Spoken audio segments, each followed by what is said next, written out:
Today, we are submitting a legal opinion, a friend of the Senate brief, if you will, to the Secretary of the United States Senate to aid the senators in their deliberations. And in that letter, we are outlining the problems, both factual and legal, with the articles of impeachment that were passed last month by the United States House of Representatives. We are asking the United States Senate, on constitutional and legal grounds, as well as lacking in factual sufficiency, to reject these articles. Impeachment is a legitimate constitutional tool for removing a president from office. However, it is a powerful tool and it must be used responsibly. Here, in this particular case, in this instance, it is not being used responsibly.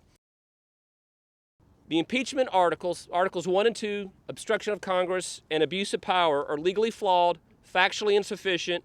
They are inherently destructive of separation of powers, and they're contrary to the vision of the framers of the U.S. Constitution.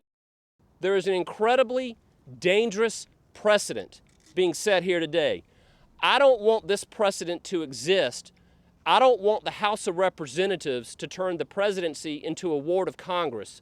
I don't want the Democratic House of Representatives to have this kind of power in the future, and I especially don't want Republicans to have this kind of power. This is not about partisan politics. This is about creating a constitutional precedent that could harm our country for generations to come. Today is a disappointing day for America.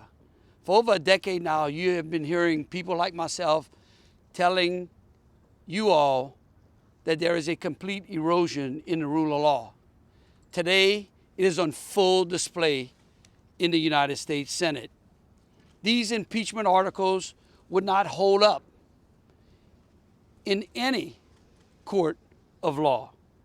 And impeachment was never designed to be a partisan response towards one party losing a presidential election.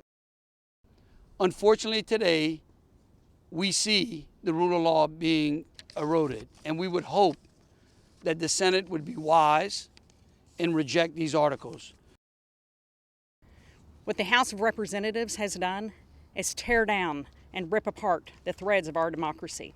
We cannot allow one party to be so frustrated with the outcome of an election that they will undo our Constitution.